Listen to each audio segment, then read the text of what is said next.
welcome back. As you can see, we are talking about the city of Clovis now. I'm Austin Reed, coming to you from our Tower District studios. Connect with me on Facebook, Instagram, Twitter, and TikTok at Austin Reed on Air. Election Day is about a month away, right? November 8th. And today we are getting to know a candidate that's running for city council in Clovis. Tell everybody your name. Hi, everyone. I'm Des Haus. Very happy to be here, and I'm running for Clovis City Council. Good to meet you. Thank you for coming on. Thank you for having me on. I really appreciate it. I want to start with your story. Yeah.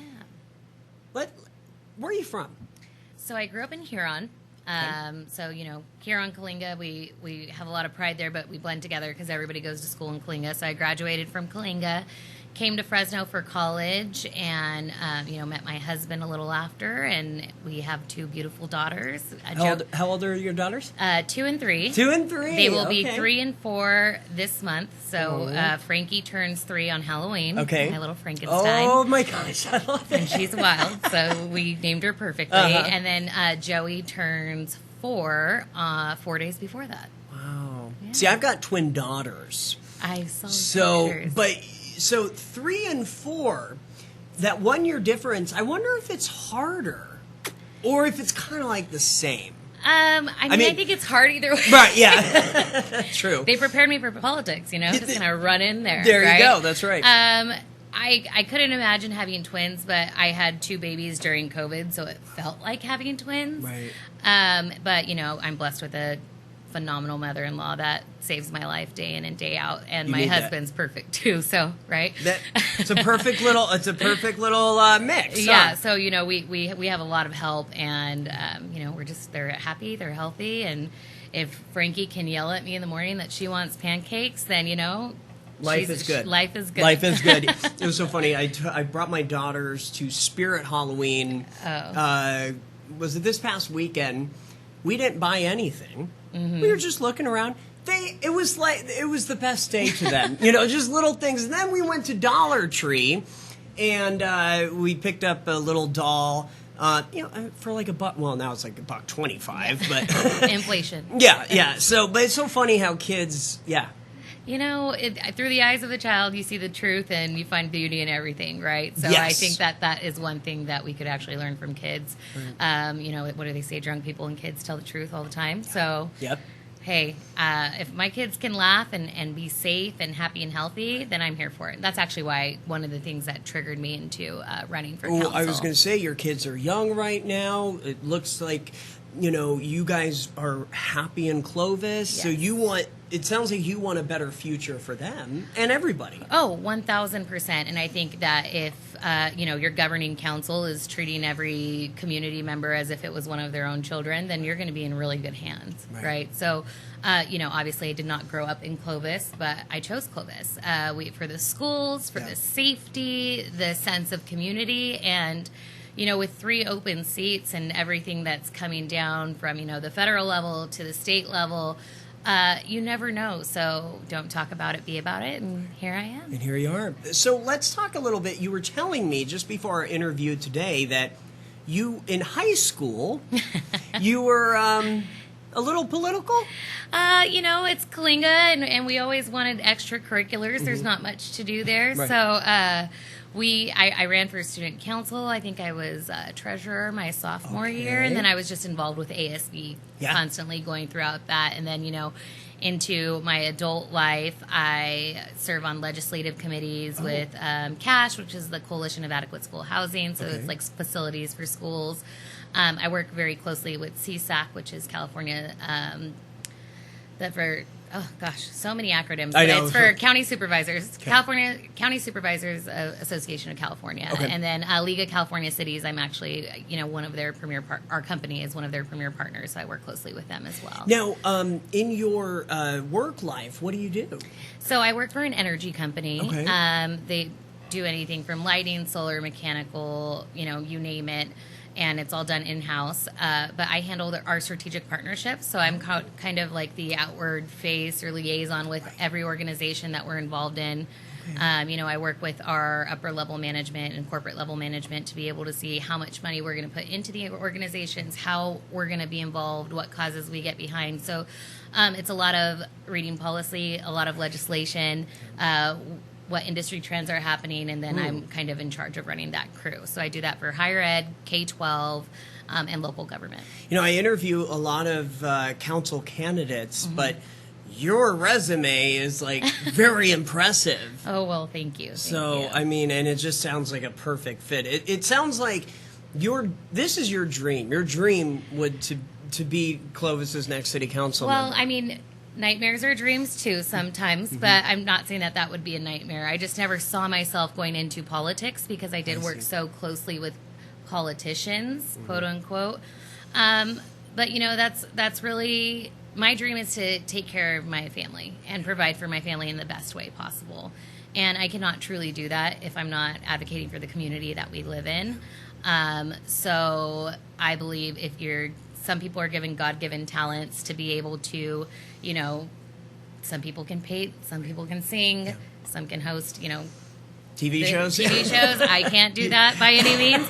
But, one thing that I can do is stand up and make sure that I get heard. And I can also work collaboratively. I'm willing to see what's coming to the table and seeing how that's going to serve everyone. So I think that is one thing that would set me apart.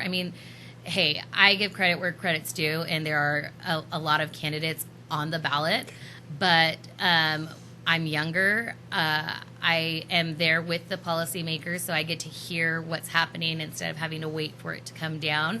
And I have this weird hobby of where I just like reading legislation and looking for grants in my spare time, which is... That's random. I listen to news music in my spare time, so that's random as well. Yeah. So, we all have our little quirks, and it's about figuring out how that works and how we can work together, and I think that's one different thing that I would bring to the council. Clovis, when people hear Clovis, I think the thought is, well, it's just a fancy Fresno.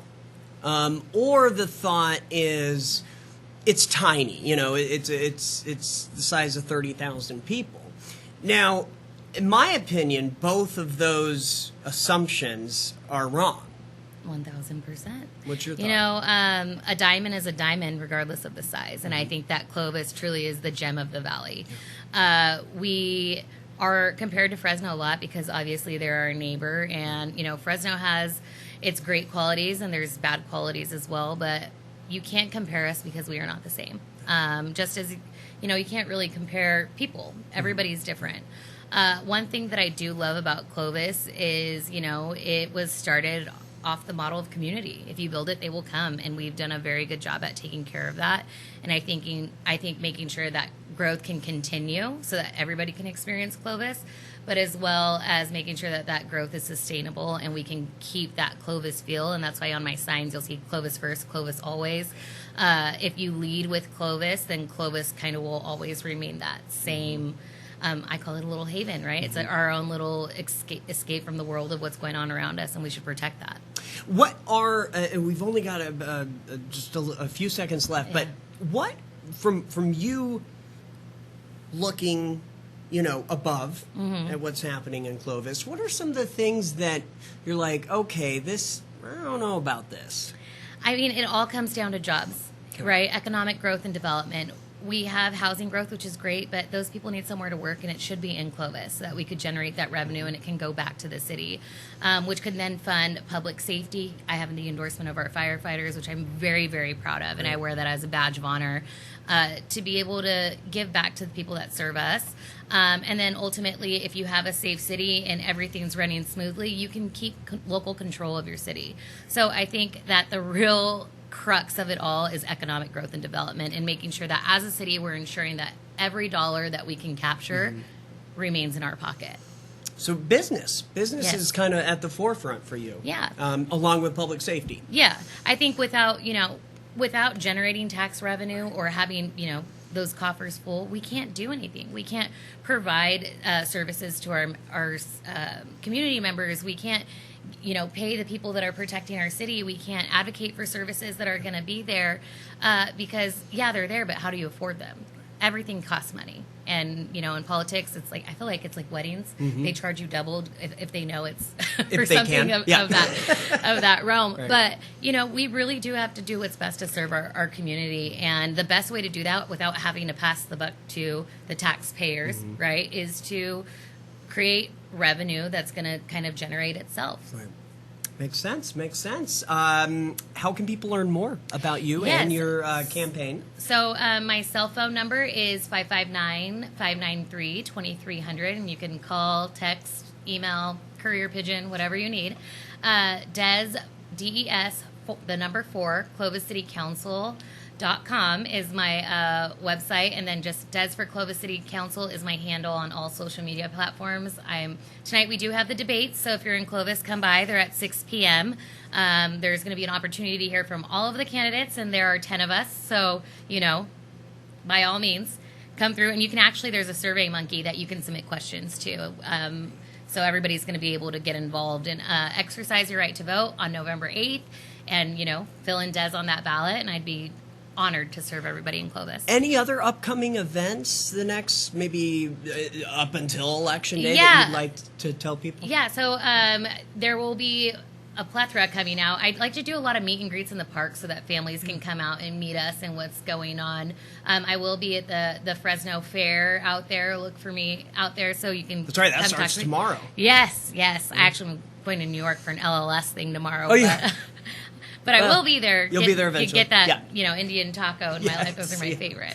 Oh, yeah. But, you know, and then I'm going to be having a fundraiser. I'm going to do a big trunk or treat with the community, too. So there's going to be a lot of dates coming out. And honestly, get to know the people that are running, ask all the questions. And, you know, it's really about who's going to work together to keep the city, govern the city the best. And, you know, may God be with us all, right? Yeah, that's right. And you know, I hope to earn your vote.